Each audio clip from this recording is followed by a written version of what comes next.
Hours of freedom are winding down for my next guest, and we mean that literally. Quinay Gross. She asked to turn herself in to federal prison Friday. Gross has been sentenced to 3 years in prison for a crime she committed to help her boyfriend at the time, and she admits that. Let's talk to her. Tell us what happened, which led you down that path to have, you now have to turn yourself in at the end of the week. It was basically, I got caught up into a relationship that was with a man from like 19 to like 22, 23. And he basically said he was being targeted at and he needed firearms and for me to buy him some firearms. And I did. And then his house was raided in Philadelphia where the firearms were found. And basically he told them that I was the one who bought them, and I did, like, he told them a lot. And then I had a co-defendant who also bought firearms, and he testified against me. So, yeah, now I'm going to prison for 36 months for straw purchasing. Wow. And for those who don't realize what straw purchasing is, it's when you buy a weapon or firearm for someone else with your clean background. And you said this boyfriend that I assume you thought you were in love with, turned you in, essentially snitched on you. Yeah. Not turned you in, but snitched on you. Yeah, I didn't find out until after he died. I was told, I had the report, I just don't know where I put it, but I was sent a report from Philadelphia. And it was basically saying how there was my firearms were found at his house, and he told them where he got them from. And basically he was caught with 2 duffel bags filled of, I don't know, can I say marijuana on this? Yeah. Okay. So 2 duffel bags filled with marijuana, $60,000 in handguns. And with that case, it just got swept underneath the rug. Like, even if you were to Google his name, the case doesn't come up. And my lawyer basically brought me in and told me, like, yeah, this is what we found. I was like, well, why are you guys just now showing me this if I was indicted in 2020? And he basically told me he was in like some type of protection from the feds, so they protected his name since he was still in the streets. But since now he's no longer alive, his name doesn't need to be protected. And I was like, that's crazy. Now, if you don't mind me asking, how did he die? He was murdered in Southwest Philly. He was gunned down. And so for those who are wondering, why did he need all of these weapons that he had you go out and purchase? I honestly don't know. I didn't even think about it at the time because even on my TikTok videos, I said I was very young and very dumb.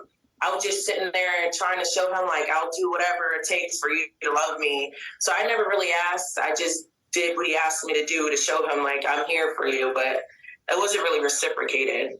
And did you know at the time that you were breaking a federal law, committing a federal crime? I didn't know it was a federal crime, but I knew me buying firearms initially for someone that wasn't myself, you know, and what they could use it for, that's illegal to do. So I knew, like, as far as, I didn't know what straw purchasing was. I didn't know, I didn't know what I'm charged with. I had no idea what that is, but I did know what I was doing was wrong. Are you at a point where you accept your punishment? Yes. Obviously you have to go, but have you mentally accepted it? Yes, 100%. It's like, I'm just thankful I got 3 years except for the 6 to 9 years I was looking at. And honestly, it's like, I just want to go and get everything over with so I can move on with my life, because this has been haunting me for a long time. And I'm just like, I kept waiting for the day they knocked on my door to come get me. And it's like, now that finally happened, so I can finally move forward. And of course, you're going to get it over with, but I'm sure it's tough for you as a mother to leave your children behind. Yeah. I have to care them for you. I only have one child. I have a daughter. My sister and her father is going to take care of her. It's the hardest thing right now for me is leaving my daughter. It's like, we've been together forever, you know, like, I'm a stay-at-home mom, so I take care of her and she's used to me. But my sister definitely helps out a lot, and her dad helps out a lot too. So, okay, Booby. Is it okay if I? I'm sure every moment you have with her right now is precious. We'll continue this conversation after the break. Don't go anywhere. She has a Quinay Gross. She will be serving 3 years in federal prison for straw purchasing a gun for her boyfriend at the time, meaning if you go out and buy a gun for someone and you shouldn't, then that's a federal crime, which also buying a gun for someone who is not legally allowed to have one. She tells me she regrets making that choice. We talked to her here on The Factor. For those who may be out there, young women like yourself, who may want to prove their loyalty, their ride or die status with that significant other, with that boyfriend, and put their lives on the line for an individual, what would you tell them after experiencing what you did, where you did that for your boyfriend and then he sold you out to the feds? I would definitely like to tell them, first of all, be smart. If he can't do it for himself, don't do it for him. And also, if he loved you or cared about you, he would never ask you to do anything illegal or put you in a position where you could lose your freedom or actually be harmed in any way. That's not love.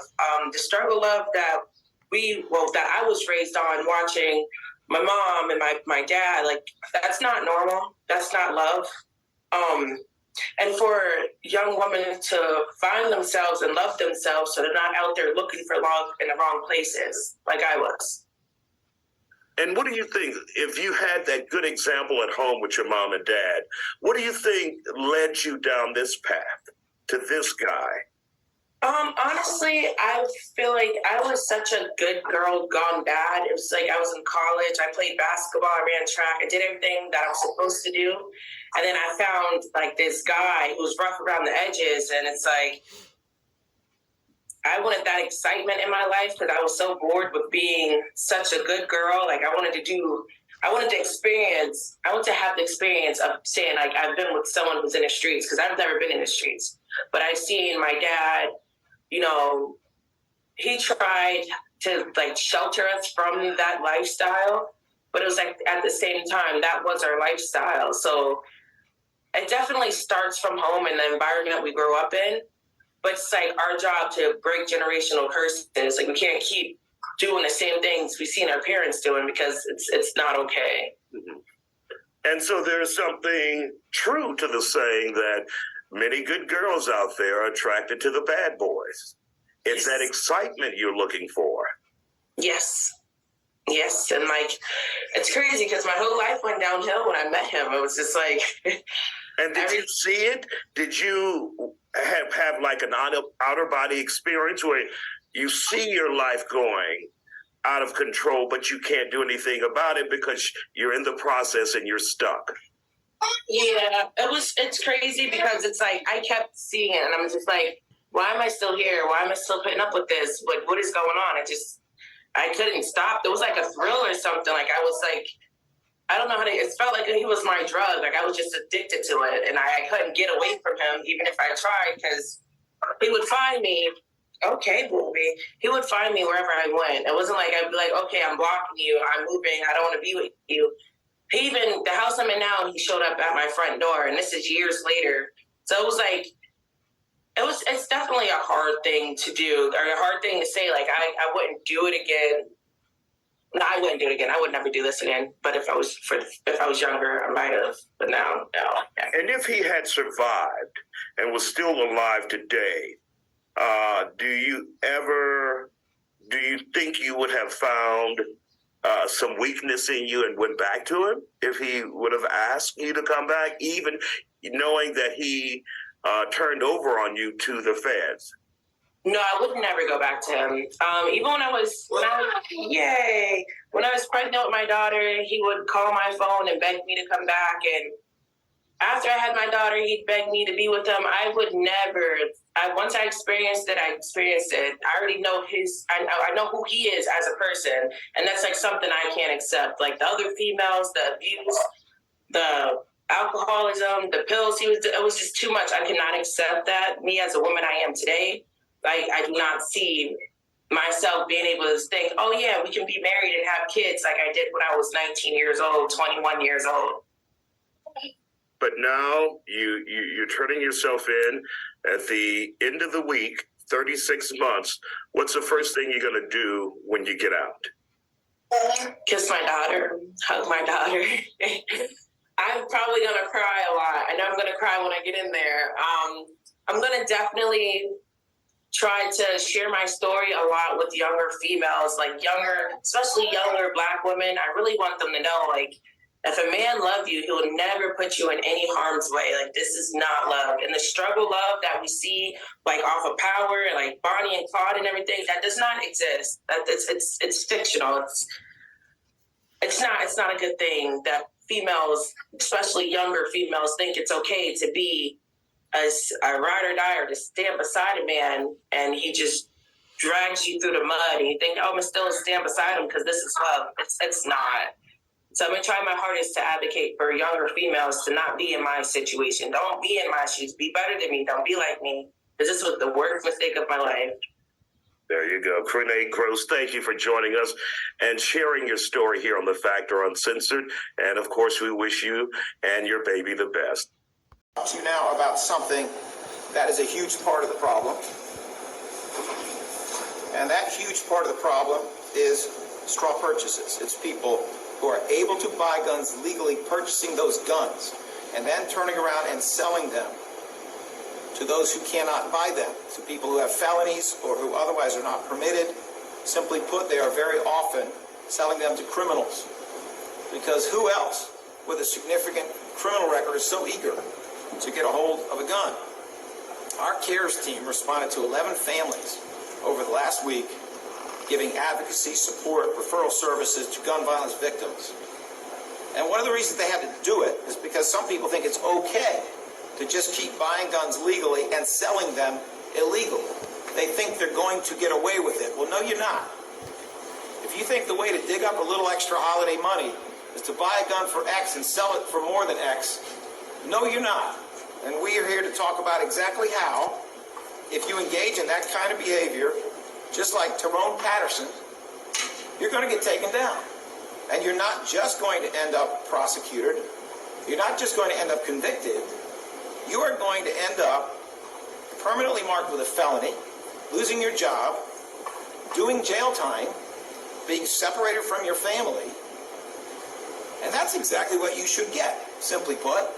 Because what you are doing by being an arms merchant, what you are doing by selling weapons to people who are members of groups and gangs that are actively killing each other and are often accidentally killing bystanders, what you are doing is every bit as bad as what they are doing. I want to highlight that there has been a very long-standing, very positive collaboration between the AG's office and the DA's office with its gun violence task force.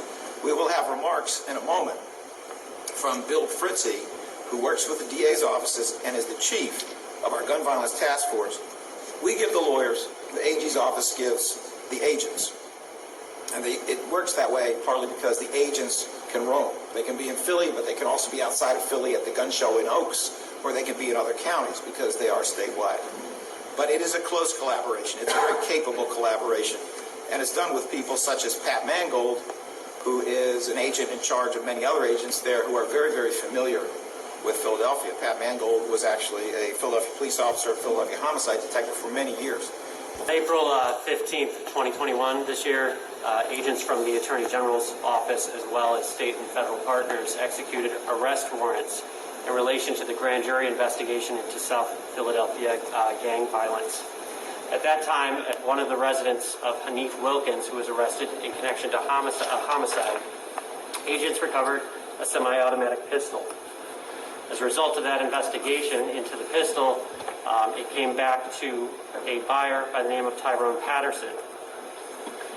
Using the Pennsylvania system of instant checks, they were able to determine that Mr. Patterson had bought multiple firearms around March 19th of 2021. As a result, during that investigation, those other two firearms that he had purchased that we're aware of were also recovered. All three firearms were recovered from individuals who are ineligible, are not allowed to carry because of their felony convictions. Just this last week, Mr. Patterson was arrested while at work. Mr. Patterson admitted to the purchase of those firearms. He admitted to understanding that those firearms were being passed around on city streets and knew the individuals that he had been passing them around to. As agents were about to arrest Mr. Patterson, he also informed them that he had a 3-year-old child that he had left at home while he worked his overnight shift. So the agents then rushed to the home of that child, recovered the child from the home, found that the smoke alarm had been covered and the stove had been left on to keep the child warm at night. Mr. Patterson is now facing multiple charges of firearms, illegal firearms sales, as well as endangering the welfare of a child.